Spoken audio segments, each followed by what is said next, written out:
एक देश में रहते हैं तो एक चुनाव होगा। बहुत बड़ी खबर आई है, एक देश एक चुनाव को कैबिनेट ने मंजूरी दे दी है। नमस्कार, मैं हूं ज्ञानंद तिवारी और आप देख रहे हैं विस्तार न्यूज पर आपका अपना शो सीधे मुद्दे की बात। सीधे मुद्दे की बात में आज कौन कौन सी खबरें होगी जो 8 से 9 आप देखने वाले हैं। हर दिन मैं आपको बताता हूं देश, मध्य प्रदेश, छत्तीसगढ़ की वो कौन सी खबर है जो आपको 1 घंटे में दिखाने वाला हूं। इसलिए सबसे पहले शुरुआत आज की सबसे बड़ी खबर से करेंगे। एक देश एक चुनाव को कैबिनेट से मंजूरी मिल गई है। कब होगा एक साथ चुनाव, जानना चाहते हैं तो जुड़े रहिएगा, सब कुछ बताएंगे। तिथि, तारीख, डेट निर्धारित हो रही है। दूसरी खबर में बात, राहुल गांधी के बयान के खिलाफ कई नेताओं ने बोला है। रवनीत सिंह बिट्टू ने तो आतंकी तक कह दिया है। अब पूरे देश में कांग्रेस पार्टी विरोध प्रदर्शन कर रही है। एक एक तस्वीर दिखाएंगे कहां क्या हो रहा है, बने रहिएगा। तीसरी खबर में बात, जम्मू कश्मीर चुनाव की करेंगे। 10 साल बाद चुनाव हुए हैं, 10 साल बाद तो तस्वीर दिखाना जरूरी है। चौथी खबर में बात, मध्य प्रदेश के शिक्षा मंत्री के एक बयान की करेंगे। मंत्री जी कह रहे हैं मेहमानों को घर में थोड़ी घुसने देंगे। मेहमान कौन है? अतिथि शिक्षक। पांचवी खबर में आपको बारिश से बेहाल ग्वालियर की तस्वीर दिखाएंगे। बहुत बारिश हो रही है, पूरा शहर डूब गया है। छठी खबर में आप झाबुआ की एक तस्वीर दिखाएंगे। शौचालय नहीं है, परेशानी हो रही है, बनवा दीजिए। सातवीं खबर परेशान करने वाली है। जांजगीर चांपा में एक शख्स ने वीडियो बनाकर जान दे दी, सुसाइड कर लिया। देश में सुसाइड के आंकड़े डराने वाले हैं, विस्तार से बताएंगे और आपको दिखाएंगे और समझाएंगे भी। ऐसा नहीं करना है, हार नहीं मानना है। आठवीं खबर में बात सागर की करेंगे। 40 युवाओं ने 10 दिन तक निर्जला उपवास रखा है और जाते जाते आपको आज रिसर्च भी दिखाएंगे। उपवास करेंगे तो दिमाग तेज होगा। तो चलिए बुलेटिन की शुरुआत करते हैं और सबसे पहली खबर क्या है? एक देश एक चुनाव, बहुत बड़े फैसले को लेकर कैबिनेट की मंजूरी मिल गई है। वन नेशन वन इलेक्शन को केंद्रीय कैबिनेट ने मंजूरी दे दी है। प्रधानमंत्री मोदी ने लाल किले से अपने पहले भाषण में ही कहा था उनकी सरकार एक देश एक चुनाव करवाकर ही रहेगी। एक देश एक चुनाव प्रधानमंत्री मोदी का एक बड़ा सपना है। इसी सपने को पूरा करने के लिए प्रधानमंत्री मोदी ने पिछले साल 2 सितंबर 2023 को पूर्व राष्ट्रपति रामनाथ कोविंद की अध्यक्षता में 8 सदस्यों की कमेटी बनाई। वन नेशन वन इलेक्शन पर विचार के लिए बनाई गई पूर्व राष्ट्रपति रामनाथ कोविंद की अध्यक्षता वाली कमेटी ने 14 मार्च को राष्ट्रपति द्रौपदी मुर्मू को अपनी रिपोर्ट सौंप दी। रिपोर्ट कितने पन्ने की पता है आपको? 18,626 पन्नों की रिपोर्ट है। अब इसी रिपोर्ट के आधार पर कैबिनेट ने वन नेशन वन इलेक्शन को मंजूरी दे दी है। वन नेशन वन इलेक्शन को लेकर प्रधानमंत्री मोदी ने इस साल भी लाल किले से कहा था, बार बार चुनाव देश की प्रगति में बाधा पैदा कर रहे हैं। और कल यानी 17 सितंबर को अमित शाह ने भी साफ कह दिया था मोदी सरकार अपने तीसरे कार्यकाल में वन नेशन वन इलेक्शन लागू करेगी। और आज कैबिनेट ने मंजूरी भी दे दी। इसके बाद राजनीति शुरू होगी। राजनीति तो शुरू होती है, आप जानते हैं देश है, कोई भी मुद्दा आता है और सरकार अगर कोई मुद्दा लेके आ रही है तो विपक्ष तो कहेगा ही कि नहीं भाई इसमें ये खामी है, ये खामी, ये खामी। अगर सब सहमति बन जाए तो सत्ता और विपक्ष का मतलब नहीं रह जाएगा। रिपोर्ट देखिए कौन क्या कह रहा है, इसके बाद आगे बात करें।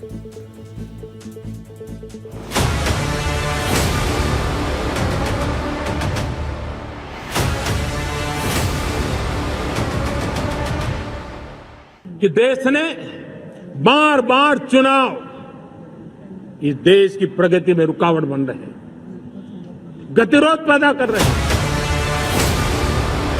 इसी सरकार के कार्यकाल में वन नेशन वन इलेक्शन हमला। A large number of political parties across the political spectrum have actually supported the One Nation, One Election initiative. ये नहीं चलने वाला है डेमोक्रेसी में। ये डेमोक्रेसी को टिकाना है तो जब जब चाहिए तब इलेक्शन करना पड़ेगा। खड़गे की भाषा केवल विध्वंसक भाषा होती है, निगेटिव होती है। ये देश के विकास के लिए जरूरी है one nation one election. One nation one election कुछ नहीं, एक शगुफा है असल मुद्दों से भटकाने। इसमें राजनीति ना करे, राष्ट्र हित को राजनीति से ऊपर रखे।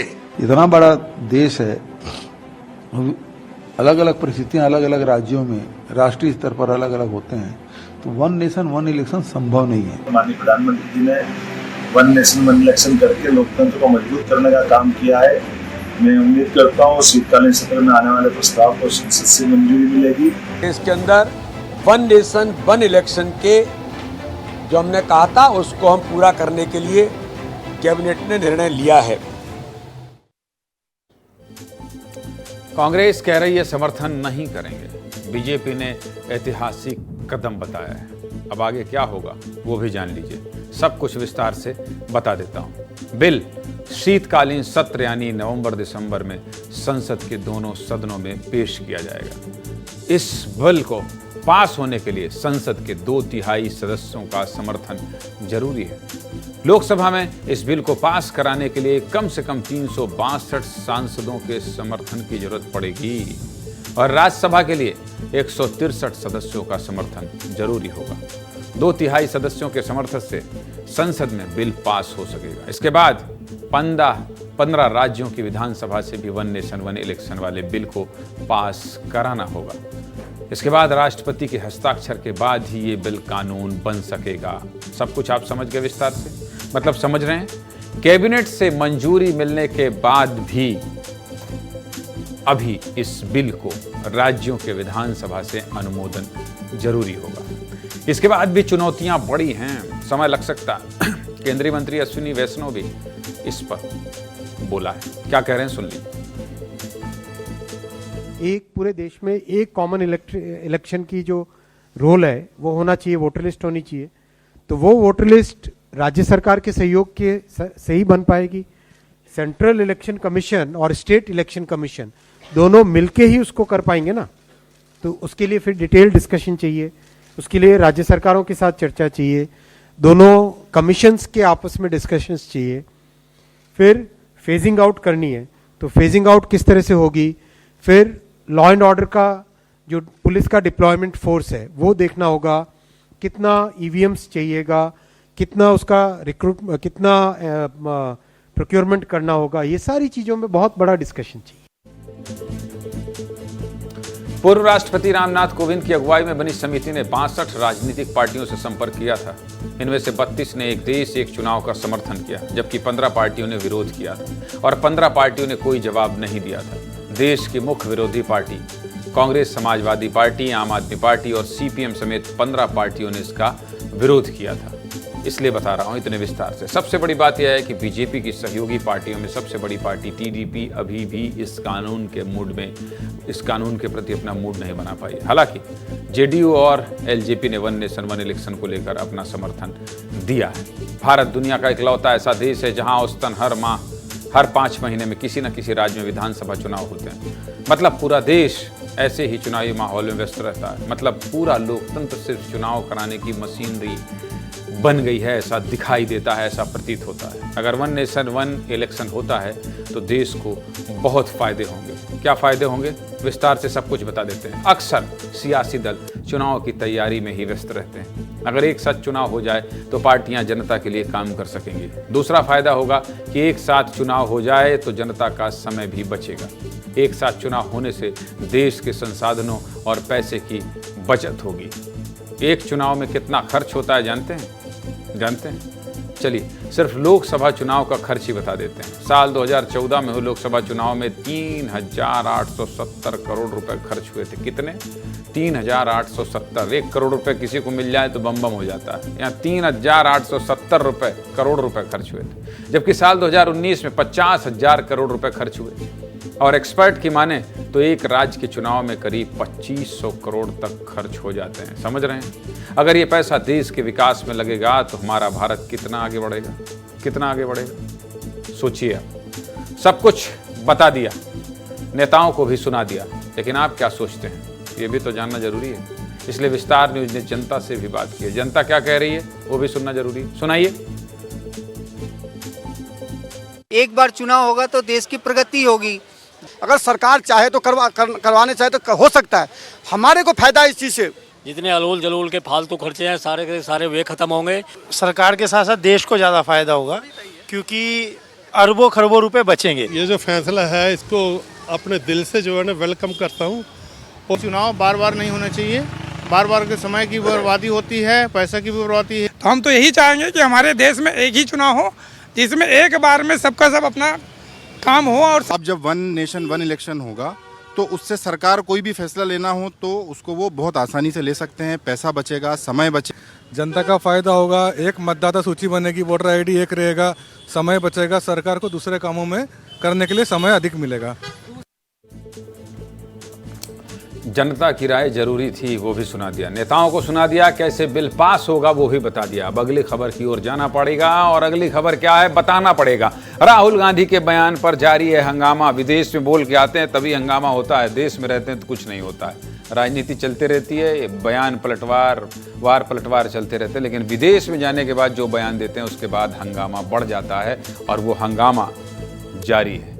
राहुल गांधी के खिलाफ जो विवादित बयान आ रहे हैं उसको लेकर देश भर में सियासत गर्मा गई है। कांग्रेस के नेताओं ने हल्ला बोल दिया है, हंगामा कर रहे हैं, पुतला फूंक रहे हैं। क्यों फूंक रहे हैं जानते हैं? क्योंकि नेता प्रतिपक्ष को केंद्रीय मंत्री रणवीर सिंह बिट्टू ने आतंकी कहा है। शिवसेना सिंधे गुट के विधायक ने कहा है कि जो राहुल गांधी की जीभ काट कर लाएगा उसको 11 लाख का इनाम दूंगा। काहे जीभ कटवा रहे हैं भाई, काहे जीभ कटवा रहे हैं? हद है। यूपी सरकार में मंत्री रघुराज सिंह मध्य प्रदेश के इंदौर दौरे पर पहुंचे। रघुराज सिंह ने राहुल गांधी को देश का नंबर 1 आतंकी बता दिया। बताइए भला, नेता प्रतिपक्ष हैं देश के, अरे सोच समझ के बोलना चाहिए। पहले वो बयान सुन लीजिए जिस पर इतना बवाल हो रहा है, फिर विस्तार से बात करेंगे। सुनाइए। राहुल गांधी खुद देश के नंबर 1 टेररिस्ट, अगर किसी को मेरे ख्याल से किस पे इनाम होना चाहिए पकड़ने के लिए, या देश का सबसे बड़ा दुश्मन जो जिसको लाना चाहिए एजेंसीज को, वो आज राहुल गांधी। राहुल गांधी इस देश का नंबर 1 आतंकवादी है। हिंदुस्तान से इनको कोई लेना देना नहीं है। हिंदुस्तान को लुटेरे के रूप में लूटने के लिए आए इटली से, तो इसलिए ये नंबर 1 आतंकवादी है। जो बाबा साहब का संविधान करने की बात करते हैं, जो जिसकी जिवा छटेगा मैं उसको 11 लाख का इनाम दूंगा, जो मेरे बाबा साहब का संविधान बदलने की बात कर रहे हैं। किसी भी नेता के लिए ऐसा बयान देना ठीक नहीं है। यही वजह है कि देश भर में कांग्रेस सड़क पर उतर गई है। दिल्ली, चंडीगढ़, जयपुर, लखनऊ, शिमला, तेलंगाना, हैदराबाद, बुल्डाना, जयपुर समेत कई शहरों में कांग्रेसी कार्यकर्ताओं ने जमकर प्रदर्शन किया। खूब नारेबाजी हुई, पुतला जलाया गया। यूथ कांग्रेस के कार्यकर्ताओं की दिल्ली में गिरफ्तारी भी हुई। कांग्रेस के हल्ला बोल पर पहले ये रिपोर्ट देख लीजिए, फिर आगे बात करेंगे। दिखाइए। नेता प्रतिपक्ष श्री राहुल गांधी जी के खिलाफ बेहद अपमानजनक अशिष्ट बयानों की तरफ उनका ध्यान खींचना। For the last 1 week, the entire Prime Minister and Home Minister and the Union Government is keeping silence. We think that this is a clear conspiracy.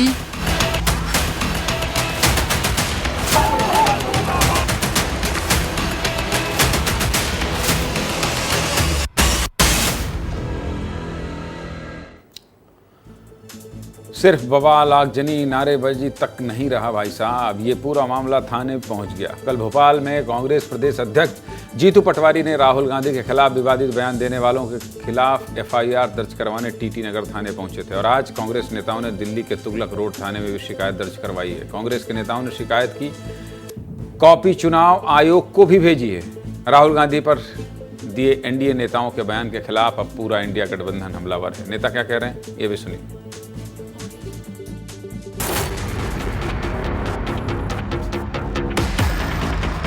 योगी के मंत्रिमंडल का मंत्री, बीजेपी के विधायक जिस तरीके का अनर्गनल आरोप लगा रहे हैं, ये मतलब मोदी जी की शय पे हो रहा है। भारत के अंदर राजनीति इससे ज्यादा निचले स्तर पे नहीं गिर सकती। इनको लड़कों से बड़ा डर है, इनको बहुत डर है लड़कों, इसलिए ये हताश होकर इस तरह बयान देते हैं।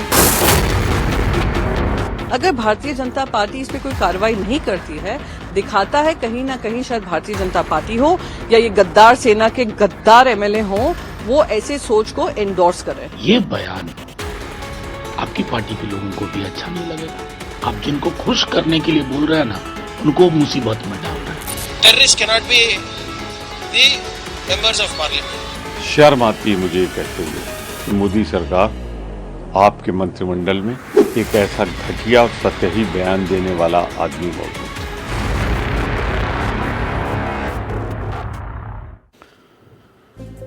ये सब क्यों हो रहा है जानते हैं? राहुल गांधी पिछले हफ्ते अमेरिका के दौरे पर गए थे, तब राहुल गांधी ने सिखों को लेकर बड़ा बयान दिया था, जिसको लेकर पूरे देश में हंगामा हो रहा है। रणवीर सिंह बिट्टू ने भी सिखों वाले बयान पर ही निशाना साधा। इतना ही नहीं, राहुल गांधी ने आरक्षण पर भी बोला था, जिसे लेकर संजय गायकवाड़ ने निशाना साधा है।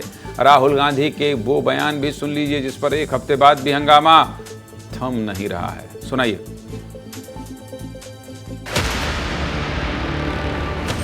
We will think of scrapping reservations when India is a fair place. Fight is about whether he, as a Sikh, is going to be allowed to wear his turban in India. Or he, as a Sikh, is going to be allowed to wear a kada in India. Or he, as a Sikh, is going to be able to go to Gurdwara. That's what the fight is about.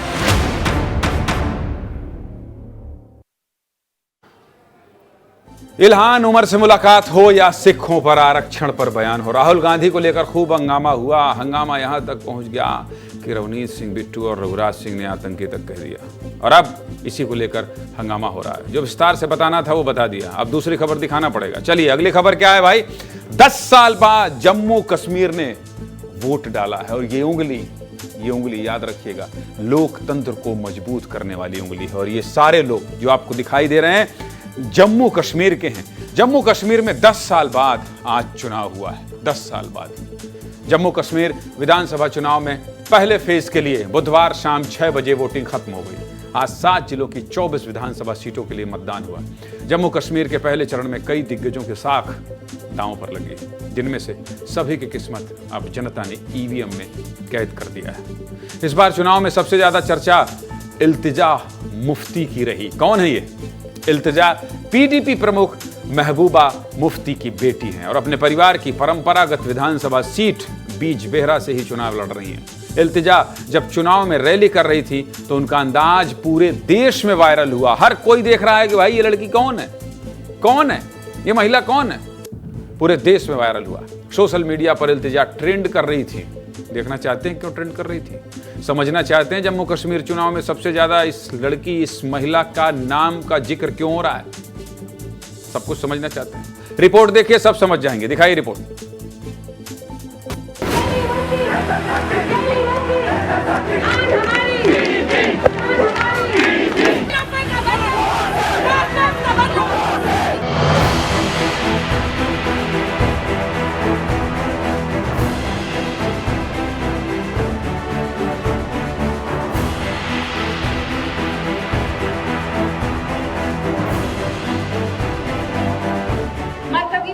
महबूबा जी के सामने एक शर्त रखी, एक शर्त बोला, हम आपको सब कुछ देंगे, आपको जो बनना है हम बनाएंगे, बस ये 370 की बात छोड़ दो, हम आपको जेल से छोड़ देंगे।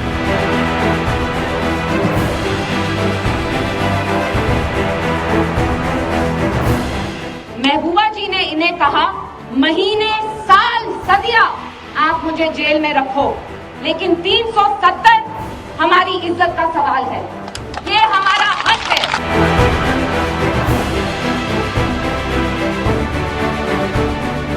महबूबा जी को इनने सबसे आखिर में क्यों छोड़ा? क्योंकि जो बाकी सियासतदान है वो बोलने के लिए मर्द है, मर्दानगी उनमें बिल्कुल नहीं है।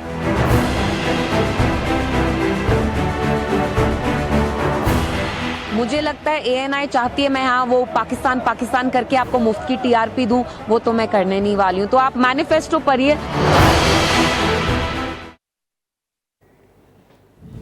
इल्तिजा चुनाव से लेकर टीआरपी तक पहुंच गई है।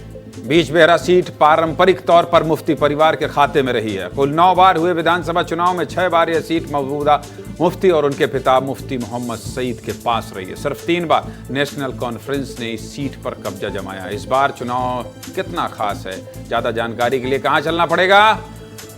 ये देखिए अमृत तिवारी खड़े हैं। कहां इधर उधर तिरछा देख रहे हैं? सीधे जम्मू कश्मीर की ओर देखिए और बताइए क्या है जम्मू कश्मीर के हालचाल। वोट डला है, लोकतंत्र का सबसे बड़ा त्योहार मनाया गया है जम्मू कश्मीर में। अमृत भाई।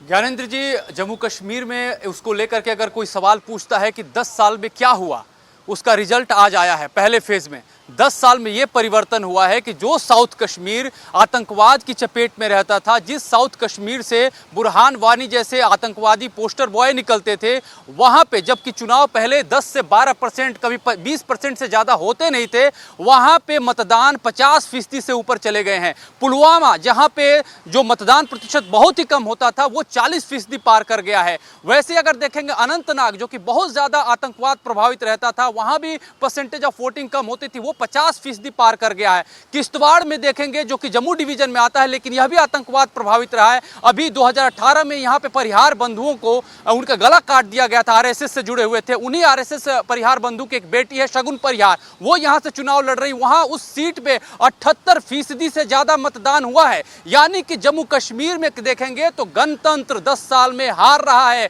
लोकतंत्र विजयी हो रहा है। यही मैसेज है पहले चरण का। और पहले चरण में देखेंगे कि जितनी भी सीटें हैं, जितनी भी लड़ाइयां हैं, वो मुद्दे के आधार पर लड़ी जा रही हैं। जबकि जमहूरियत में जो लड़ी जाती हैं, लोकतंत्र में लड़ी जाती हैं, वही मुजाहिरा कश्मीर के हर सीट पे देखने को मिल रहा है।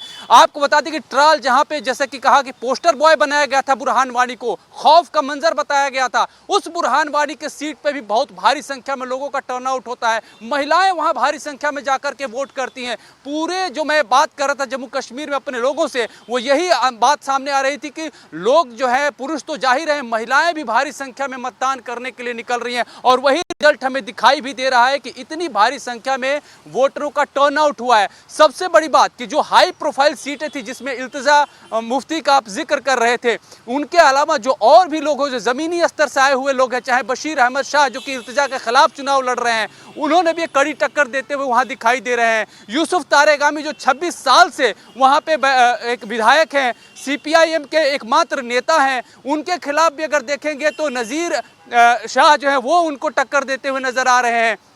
पहली बार एक मुस्लिम कुल मिलाकर अमृत जम्मू कश्मीर में घाटी में लोकतंत्र के इस महापर्व को लेकर, चुनाव को लेकर, वोटिंग को लेकर लोगों में बहुत ज्यादा उत्साह है। आपकी बातों का जो लब्बो-लुआब मैं समझ रहा हूं। और 10 साल से कश्मीर, 370 के दौरान मैं कश्मीर में था, 10 साल से कश्मीर इस बात का इंतजार कर रहा था कि अब यहां चुनाव हो और अपने नेता को चुनने का हक लोगों को मिले। वो हक मिला है और आज पहले चरण की वोटिंग हुई है। इसी तरह से डिटेल बताते रहिएगा, जम्मू कश्मीर पर नजर बनाए रखिएगा और शुभकामनाएं लोकतंत्र के इस महापर्व पर की इसी तरह से घाटी में शांति से चुनाव हो। अमृत, बहुत शुक्रिया आपका, बहुत शुक्रिया ये डिटेल से जानकारी देने के लिए। अगली खबर क्या है? जम्मू कश्मीर की सब कुछ बता दिया। खबर अगली क्या है? अतिथि को घर में नहीं घुसने देंगे। आज ऐसा बोल दिया शिक्षा मंत्री जी ने, जिसके बाद से ये सवाल खड़ा उठ हुआ है। मेहमान बनकर आओगे तो घर पे कब्जा कर लोगे क्या? मध्य प्रदेश के शिक्षा मंत्री राव उदय प्रताप ने यह बयान दिया है। और किसको लेकर कहा है जानते हैं? अतिथि शिक्षकों को लेकर। पिछले कई दिनों से गेस्ट टीचर मध्य प्रदेश की राजनीति में एक बहुत बड़ा और अहम मुद्दा बन गया।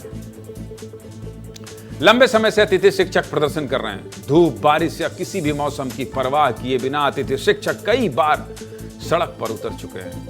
महिला, पुरुष, हर कोई अपनी मांगों के लिए प्रदर्शन कर रहे हैं।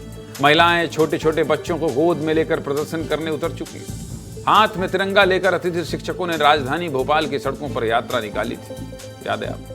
मध्य प्रदेश की राजनीतिक गलियारे में यह मुद्दा जमकर गूंजा था, खूब राजनीति हुई थी। मध्य प्रदेश सरकार के गले की फांस बन चुके इस मुद्दे को सरकार ने सुलझाने की कोशिश भी की थी, जिसके चलते शिक्षकों के प्रतिनिधिमंडल से मिलकर सरकार ने उनकी कुछ मांगों को छोड़कर सभी मांगे मान ली थी। ऐसा लग रहा था कि मसला सुलझ गया है, लेकिन एक बयान ने हवा का रुख बदल दिया है, जिससे अतिथि शिक्षकों के भविष्य को लेकर फिर सवाल खड़े हो रहे हैं। आगे बात करेंगे, लेकिन पहले ये रिपोर्ट देख लीजिए।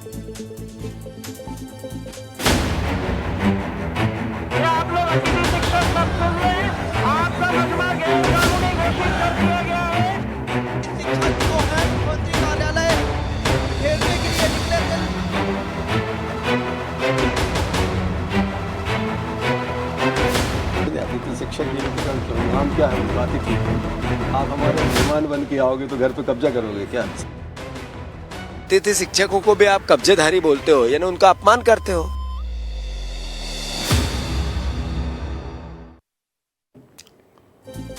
लंबी और बड़ी लड़ाई लड़ रहे हैं अतिथि शिक्षक अपने भविष्य को लेकर, परेशान है। सुलझ रहा था मामला तो काहे उलझाना। लेकिन मध्य प्रदेश के स्कूल शिक्षा मंत्री राव उदय प्रताप सिंह ने एक हैरान करने वाला बयान दे दिया है। कह रहे हैं अतिथि शिक्षक मतलब क्या है, मेहमान बनकर आओगे तो क्या घर पे कब्जा कर लोगे। बहुत गलत नहीं बोल रहे हैं वो, लेकिन चूंकि मामला अभी गर्म है कि भाई मेहमान तो मेहमान ही होता है, मेहमान आएगा तो घर में कब्जा कर लेगा क्या। ये मौका दस्तूर समझिए भाई साहब, हथौड़ा गर्म है, अभी क्यों बोलना था। ये बोल गए जिसकी वजह से राजनीति हो रही। एक बार फिर सुन लीजिए मंत्री राव उदय प्रताप को, यही सुलझा रहे थे मामला और उलझ गया है, सुना दीजिए। अतिथि शिक्षक नियमितीकरण के नाम क्या है उनका, अतिथि। आप हमारे यहाँ मेहमान बन के आओगे तो घर पे कब्जा करोगे क्या। सुनिए, अतिथि शिक्षक नियमितीकरण के नाम क्या है उनका, अतिथि। आप हमारे यहाँ मेहमान बन के आओगे तो घर पे कब्जा करोगे क्या। मंत्री जी आपसे कुछ दिन पहले उम्मीद लेकर अतिथि शिक्षक मिलने आए थे, आप ही तो मामला सुलझा रहे थे। आपको कितनी मांग माननी है, आपके ऊपर। मुलाकात को 10 दिन भी नहीं बीते और मंत्री जी ने ये बयान दे दिया। मंत्री जी ने बोल तो दिया, लेकिन एक बार ये सोचना चाहिए था। एक बार भी ये नहीं सोचा कि जिन अतिथि शिक्षकों ने मंत्री से मुलाकात की थी, जिन अतिथि शिक्षकों को मंत्री जी से इतनी उम्मीदें हैं, उन पर क्या बीतेगी। अब सरकार में मंत्री का ऐसा बयान आ गया है तो कांग्रेस तो सवाल उठाएगी। कांग्रेस बैठी रहती है भाई साहब, कांग्रेस को भी सुना दीजिए क्या कह रही। अतिथि शिक्षकों को लेकर जब चुनाव होते हैं तो भारतीय जनता पार्टी उनको प्रलोभन देती है, उनसे वोट लेती है, उनसे काम करवाती है। भारतीय जनता पार्टी शिक्षा को लेकर किस तरीके से गंभीर है, इससे पूरे वक्तव्य से दिखता है। शिक्षा मंत्री ने अतिथि शिक्षकों का आप कब्जा करके बैठ गए हो। अरे आपने व्यवस्था बनाई, आपने नियमित शिक्षक नहीं रखे, आपने जो चयनित शिक्षक उनको नहीं एकोमोडेट किया, तो अतिथि शिक्षकों की जगह बनी हुई है। अब अतिथि शिक्षकों को भी आप कब्जेधारी बोलते हो, यानी उनका अपमान करते हो। बातचीत जो हुई उसमें अतिथि शिक्षक को जो रेगुलाइज करना चाहिए, जो नियमित उनको करने की बात है, जो पूर्व मुख्यमंत्री शिवराज जी ने चुनाव के पहले ही कहा था कि इन सबको हम रेगुलर करेंगे। लेकिन अब मंत्री जी कह रहे हैं, शिक्षा मंत्री, कि आप अतिथि हो, अतिथि की तरह आओ, घर पे कब्जा मत करो। मतलब ये तय है कि इनका नियमितीकरण नहीं करेंगे, इनको साथ चुनाव के पहले धोखा हुआ है। मंत्री के बयान पर विपक्ष है सवाल तो उठाएगी, लेकिन मंत्री जी के मेहमान वाले बयान पर अतिथि शिक्षकों का क्या कहना है वो भी तो सुनना जरूरी है। सुनाइए अतिथि शिक्षक क्या कह रहे हैं। कब्जा हम नहीं कर रहे हैं, कब्जा तो इन लोगों ने, नेताओं ने कर रखा है। आज जो मंत्री जी के द्वारा बयान दिया गया बहुत गलत बयान दिया गया। अगर हमको कब्जा करना होता तो हम आज नहीं करते, हम 17 सालों से जो कार्य कर रहे हैं तब से कब्जा कर लेते। नियम के तहत काम करें। अगर आप पे हमको भरोसा नहीं था तो हमको रखा क्यों। आपको आवश्यकता थी तो आपने माने नियुक्ति की हम लोगों की। कब्जा की बात तो ये अपमान वाली बात है। अपमानित महसूस कर रहे हैं। अगर आप किसी बड़े और जिम्मेदार पद पर हैं, अगर आप सरकार में, तो इस तरह के बयान से बचना चाहिए। आपके बयान का असर बहुत लोगों पर पड़ता है, क्योंकि आपसे बहुत लोगों की उम्मीदें जुड़ी हैं। अगली खबर क्या है। शौचालय बनवा दीजिए, परेशानी हो रही है। ऐसा मैं नहीं कह रहा हूँ। झाबुआ से एक परेशान करने वाली खबर आई है। बच्चियाँ स्कूल जा रही हैं, लेकिन स्कूल में शौचालय की अच्छी व्यवस्था नहीं है। 150 से 300 बच्चियां नदी किनारे शौचालय जा रही हैं। कितनी? 150 से 300। ये पूरा मामला उत्कृष्ट नहीं, उत्कृष्ट शब्द हटा दीजिएगा, शिक्षा विभाग हटा दीजिएगा। ये मामला उत्कृष्ट कन्या माध्यमिक विद्यालय कुंदनपुर का है। शौचालय की इतनी जर्जर व्यवस्था है कि आए दिन सांप और बिच्छू निकल जाते हैं। इतनी खतरनाक स्थिति में मजबूरन बच्चियों को नदी किनारे जाना पड़ रहा है। बच्चियां और टीचर्स क्या कह रहे हैं, सुन लीजिए।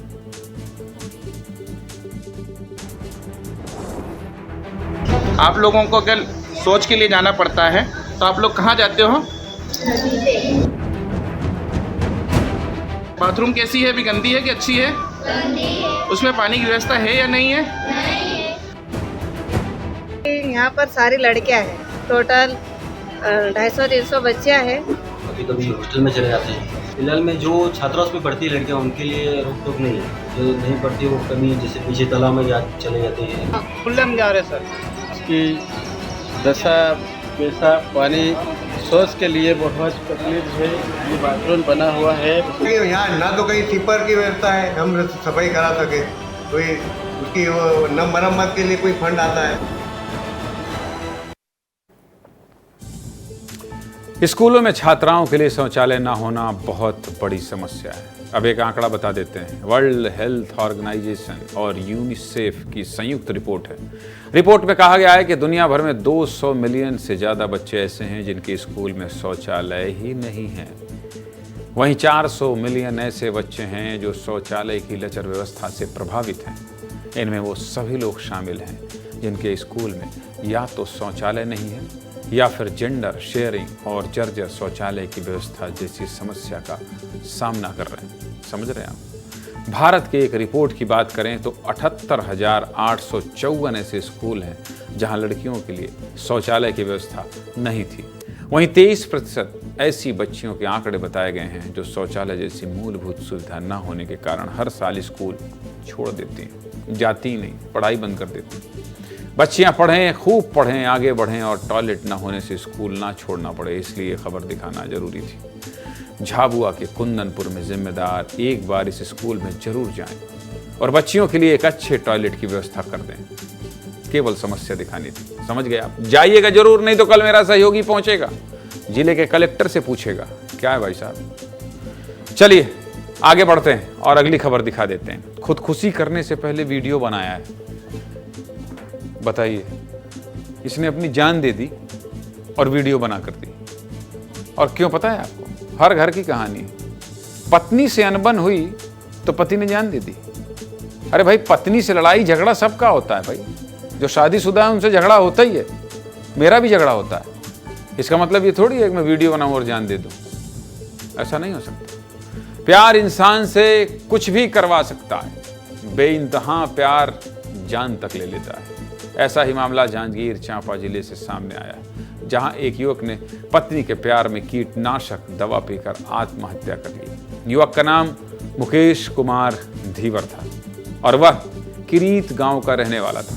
8 साल पहले ही मुकेश ने अपने गांव की युवती से लव मैरिज किया था, लेकिन कुछ दिन पहले दोनों के बीच किसी बात को लेकर अनबन हो गई, विवाद हो गया और पत्नी 2 बच्चों के साथ घर छोड़कर चली।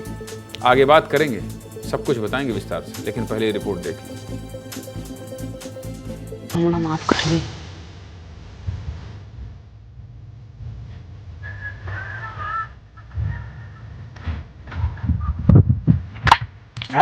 अभी हम किरीत गांव के उस जगह मौजूद हैं जहां मुकेश धीवर ने जहर सेवन किया था। यही वह ढक्कन है जिससे कीटनाशक दवा जो मुकेश धीवर ने पिया है। बचपन में खेले रही सेवा है और व्यवहार बढ़िया रही सेवा है। फिर दोनों में अभी भी लड़ाई हुई सेवा है। 2 लड़का भी है। एक जी मतलब 6 साल के आसपास है, एक दिन 3.5 4 के आसपास है, इतने आसपास। पत्नी से बहुत प्यार करता था मुकेश। पत्नी से दूर होने पर मुकेश ने परिजनों से भी विवाद किया और पत्नी को मनाने की कई बार कोशिश की। इसके बाद भी पत्नी नहीं मानी तो 15 सितंबर को युवक खेत में कीटनाशक दवा लेकर पहुंच गया। फिर युवक ने एक वीडियो बनाते हुए अपने रिश्तेदारों और परिवार के लोगों को अपना दर्द बताया।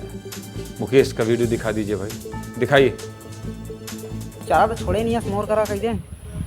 ऐसे बात नहीं कि दोनों लड़का ला मैं नहीं पोस सका हूँ, पोस सका था, लेकिन मैं तोर बगैर नहीं रह सका। ताए ऐसे का है करे हस तेला मैं नहीं जाना हूँ। ताए बेशक यहाँ ले सोच बे, मैं यहाँ ले सोच था, ठीक है ना। ता छोड़ के कभी मत जाबे। ताए छोड़े तो हम मरीज जहाँ के तोला कहे है ना, भुला गए हो बेटे। हाँ, मैं तोला नहीं छोड़ा रहे, तई मोला छोड़ दे। हो सखी ता माफ कर बे, मैं सर रख के तोर गोदी में रख के मरना चाहता वहाँ, आओ कुछ नहीं। गोदी में सर रखकर मरना चाहता हूँ। पत्नी से प्यार करता था तो साथ रहने की एक और कोशिश कर लेते दोस्त। इस वीडियो को देखने के बाद परिवार के लोग खेत में पहुंचे। दवा पीने के बाद युवक की तबीयत बिगड़ गई। परिजन उसे तुरंत अस्पताल ले गए, लेकिन युवक की हालत में सुधार नहीं हुआ। इलाज के दौरान 17 सितंबर को युवक की मौत हो गई। प्यार करते थे, शादी की, पत्नी नाराज थी, समझाते, बार बार समझाते, और नहीं मान रही थी तो अपने परिवार के बारे में सोचते, बच्चों के बारे में सोचते, लेकिन सुसाइड करना ठीक नहीं है। आज जब ये खबर आई तो हमारी टीम ने रिसर्च किया। दुनिया भर में सुसाइड के आंकड़े डराने वाले हैं। आत्महत्या करने वालों की संख्या बहुत तेजी से बढ़ रही है। पत्नी से परेशान है तो बातचीत से समाधान निकालिए, जान मत दीजिए। आज जब खबर आई तो हमारी टीम ने रिसर्च किया है, दिखा देता हूं सबको, चलिए। और जानते हैं, इस रिसर्च में खुलासा हुआ है कि भारत में पुरुष ज्यादा सुसाइड कर रहे हैं। देख लीजिए आंकड़े। भारत में NCRB के आंकड़े के अनुसार 2021 में 1,64,033 लोगों ने सुसाइड किया, यानी कि खुदकुशी की जान दे दी।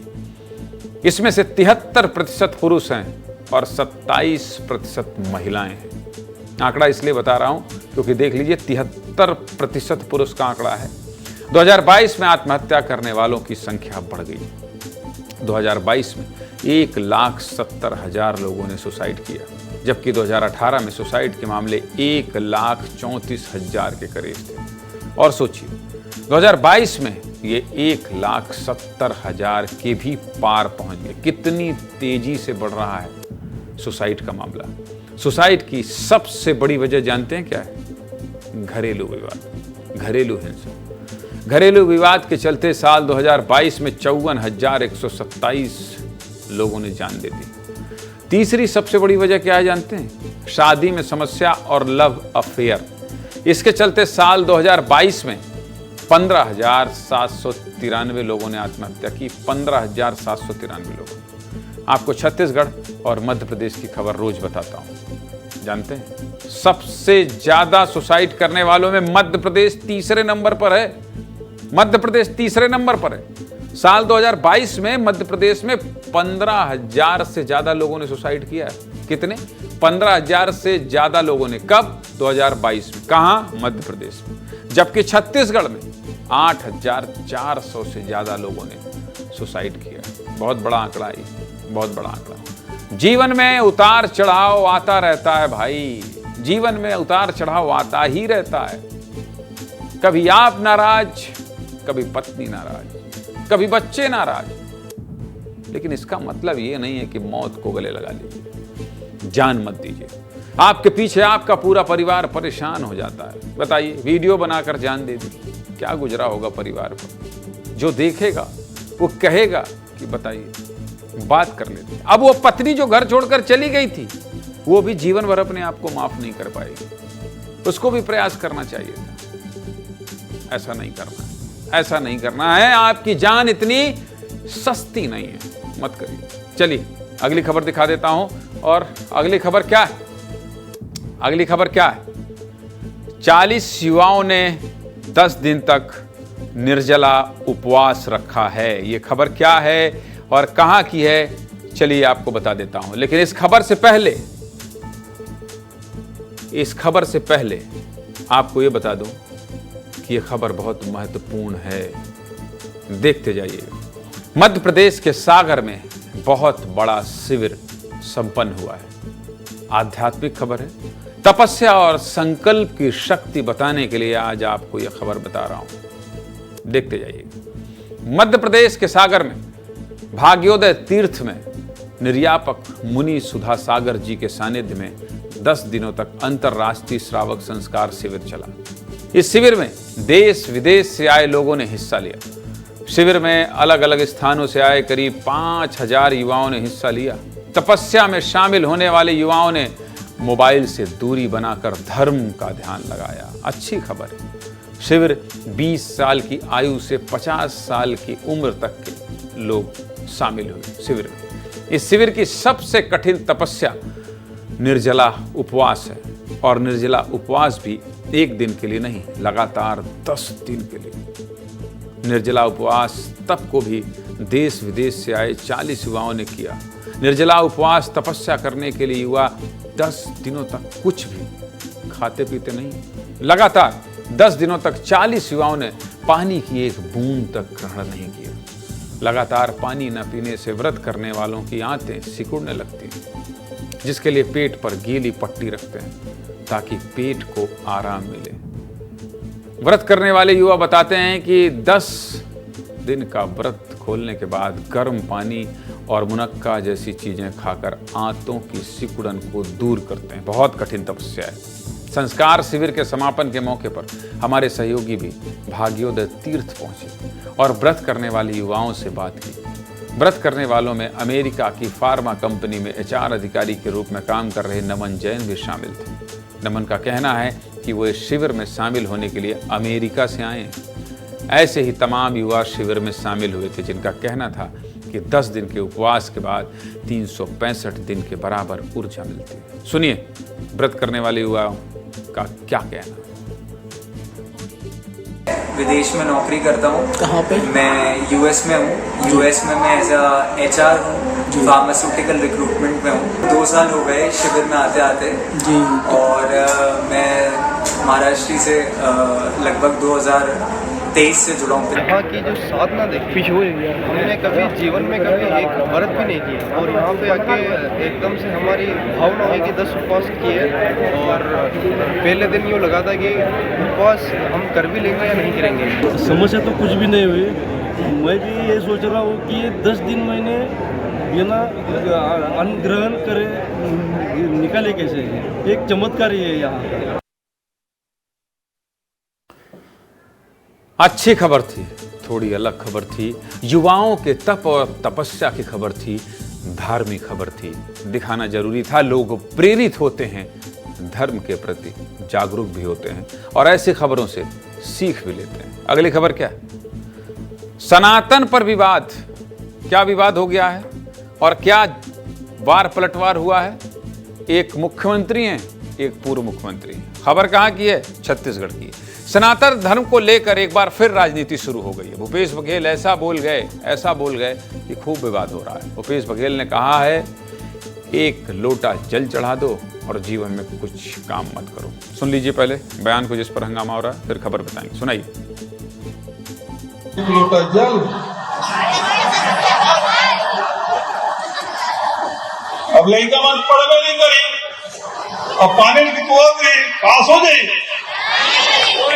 खेत में मेहनत नहीं करूं और जल न डाला दू, खेत में न बीजा डालो न रोपा लगाओ, न थरा दो न रोपा भी ऐसे करो, नहीं कोड़े नहीं करो, खाद नहीं डालो, जल भर डालो ना हो जाए भगत। अरे भगवान कृष्ण तक गाय चराए, वो भगवान ला का जरूरत है? लेकिन बताइए, गौ माता सेवा करना है तब तो दूध मिले। भगवान राम जंगल जंगल भटके हैं, एक लोटा जल चढ़ा दो, जीवन में कुछ काम मत करो। जल तो सब चढ़ाते हैं, आस्था है सबकी। अब जब भूपेश बघेल ने इतना बड़ा बयान दिया है तो हंगामा हो गया है। मुख्यमंत्री विष्णुदेव साय भूपेश बघेल पर बरस गए। राम मंदिर के निमंत्रण ठुकराने को लेकर भूपेश बघेल पर सवाल उठाए। सुना दीजिए मुख्यमंत्री विष्णुदेव साय क्या कह रहे हैं, सुनाइए। क्या है, अब विनाशकाल विपरीत बुद्धि है उनका। एक तो सरकार से हाथ धो बैठे हैं तो बौखलाए हुए हैं और कुछ भी उटपटांग बयान दे रहे हैं। ये लोग राम मंदिर प्रतिष्ठा का निमंत्रण को भी ठुकराए थे, तो ऐसे लोग अगर सनातन धर्म पर भी कुछ बोलते हैं तो क्या ताजुब की बात है। मुख्यमंत्री जी कह रहे हैं कि पूर्व मुख्यमंत्री जी सत्ता में नहीं है तो बौखलाकर कुछ भी बोल दे रहे हैं। यही कह रहे थे मुख्यमंत्री विष्णुदेव साय। साधु संतों में भी बहुत गुस्सा है। सुना दीजिए साधु संत क्या कह रहे हैं।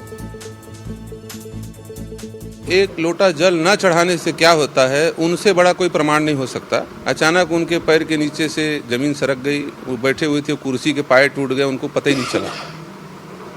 इसका मूल कारण यह है कि वो एक लोटा जल नहीं चढ़ाते। और जो उन्होंने कहा अंधविश्वास का, तो जितना एक लोटा जल चढ़ाना भी जरूरी तो उतना कर्म भी जरूरी ही है। उनको जब तक अपने सनातन सिद्धांतों का भाव पता ना हो, तो मेरा निवेदन यही है कि उनको इस प्रकार के बयान नहीं देने चाहिए। मुख्यमंत्री को सुना दिया, पूर्व मुख्यमंत्री को सुना दिया, साधु संतों को सुना दिया, अब जनता को भी सुन लीजिए। भूपेश बघेल के ताज़ा बयान पर छत्तीसगढ़ की जनता क्या कह रही है, जानना चाहते हैं? सुन लीजिए, समझ लीजिए, अंदाज़ा लगा लीजिए। पूर्व मुख्यमंत्री जी भूपेश बघेल जी को शायद हिंदू धर्म के बारे में बहुत ज़्यादा जानकारी नहीं होगा। कर्म करना चाहिए, कर्म वो भी किए हैं, उसी कर्मों का उनको फल भी मिला है कि वो सरकार से नीचे उतर गए। हमारे पूर्व मुख्यमंत्री जी अपने विचारधारा को थोड़ा संकीर्ण कर लिए हैं। ये सनातन संस्कृति का अपमान है और कुछ नहीं है। तो हिंदू नहीं होंगे, इस तरफ से माना जाए तो गलत है। पानी तो भगवान को चढ़ाना ही पड़ेगा। जनता थोड़ी नाराज है, जनता को सुनकर समझा जा सकता है। चलिए आगे बढ़ते हैं और अगली खबर क्या है। बहुत बारिश हुई है, कहां? पूरी कॉलोनी डूब गई है भाई। कहां की खबर है? ये देखिए, ये देखिए जो तस्वीर दिखाई दे रही है, मतलब ये जो इमेज दिखाई दे रही है, इसके आधार पर तो सब डूबे हुए हैं, आधा डूबे हुए हैं। पूरी खबर बताना पड़ेगा। लगातार बाढ़ बारिश की खबरें दिखा रहा हूँ। बहुत बारिश हो रही है, बारिश के चलते बाढ़ जैसे हालात पैदा हो गए हैं, जनजीवन अस्त व्यस्त हो गया है, लोगों को काफ़ी परेशानी हो रही है, लोग बहुत परेशान हैं। दो तस्वीर दिखा रहे हैं, देख लीजिए। तस्वीरें ग्वालियर की हैं, मध्य प्रदेश के। ग्वालियर शहर की कई कॉलोनियों में पानी घुस गया है, सड़कों पर घुटने के ऊपर तक पानी भर गया है, आने जाने में लोगों को काफ़ी दिक्कत हो रही है। दूसरी तस्वीर देखिए, लोगों के घरों में पानी भर गया है, कई सामान पानी से खराब हो रहे हैं। आगे विस्तार से बात करेंगे, लेकिन पहले ये रिपोर्ट देख लीजिए।